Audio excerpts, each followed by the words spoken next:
ছাত্ৰীসকল তোমালোক সকলোকে মোৰ চেনেল Jyotirekha'sAcademy স্বাগতম জনাই আজিৰ ভিডিঅ'টোত মই তোমালোকৰ ক্লাছ 9-10ৰ বাবে এটা এম্প্লিফিকেশ্যন দিবলৈ লৈছোঁ। এম্প্লিফিকেশ্যনটো আছিলে এ ৰলিং ষ্টন গেদাৰ্ছ নো মছ।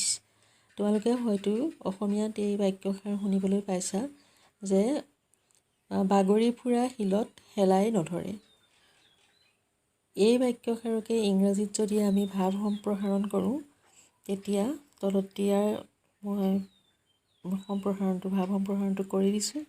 তোমালোকে ভিডিঅ'টো শেষ পৰ্যন্ত চাবা আৰু যদি ভাল লাগে লাইক কৰিবা, কমেণ্ট কৰিবা, লগতে মোৰ চেনেলটো ছাবস্ক্ৰাইব কৰি ৰাখিবা। মই ভিডিঅ'টো ৰিডিং কৰি দিছোঁ, তোমালোকে শুনিও ল'ব পাৰা। এ ৰলিং ষ্টন গেদাৰ্ছ নো মছ। বাগৰি ফুৰা শিলত হেলাই নধৰে। এ rolling stone gathers no moss. It is a very old proverb. বাগৰি ফুৰা শিলত হেলাই নধৰে এইটো এটা বৰ পুৰণি প্ৰবচন। দিছ প্ৰভাৰ্ব টেলছ ডেট। এই প্ৰভাৰ্বটোৱে বা প্ৰবচনটোৱে আমাক কয় যে it is a good habit to stay in one place to develop deep relationship or achieve success. যে it is a good habit to stay in one place, একে ঠাইতে থকাটো এটা ভাল অভ্যাস। কিহৰ কাৰণে ভাল অভ্যাস? To develop deep relationship or achieve success. গভীৰ সম্বন্ধ স্থাপন কৰিবৰ বাবে নাইবা কৃতকাৰ্য হ'বৰ বাবে স্থিৰ হৈ কাম কৰাটো বৰ ভাল অভ্যাস। Each and every one in life is looking for success. প্ৰত্যেক মানুহেই জীৱনত কৃতকাৰ্যতা বিচাৰে। But to reach in destination is not easy. কিন্তু লক্ষ্যত উপনীত হোৱাটো সিমান সহজ নহয়।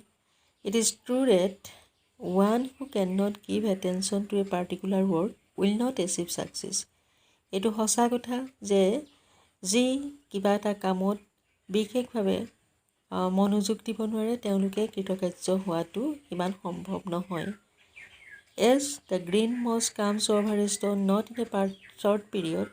যেনেকৈ এটা শিলত হেলাই ধৰিবলৈ বহুত দিনৰ প্ৰয়োজন, খুব কম সময়ৰ ভিতৰতে শিল এটাত হেলাই নধৰে। চিমিলাৰলি ঠিক তেনেকুৱাকৈ success comes to our life if we try to face all problems or obstacles. আমাৰ জীৱনলৈ কৃতকাৰ্যতা তেতিয়াহে আহে যেতিয়া আমি সকলো সমস্যা নাইবা বাধা নিষেধৰ মুখামুখি হ'বলৈ চেষ্টা কৰোঁ। চ' সেইবাবে we should be firm in an action to reach in our destination. গতিকে আমি যদি কৃতকাৰ্য হ'বলৈ ইচ্ছা কৰোঁ, আমি যদি আমাৰ লক্ষ্যত উপনীত হ'বলৈ বিচাৰোঁ, তেতিয়াহ'লে আমি স্থিৰ হৈ যিকোনো এটা কাম কৰিব লাগিব। We should not keep on changing our plans till we get result we expect. যেতিয়ালৈকে আমি বিচৰা ধৰণে ৰিজাল্ট নাপাওঁ তেতিয়ালৈকে আমাৰ পৰিকল্পনাবোৰ সাল সলনি কৰি থাকিব নালাগিব।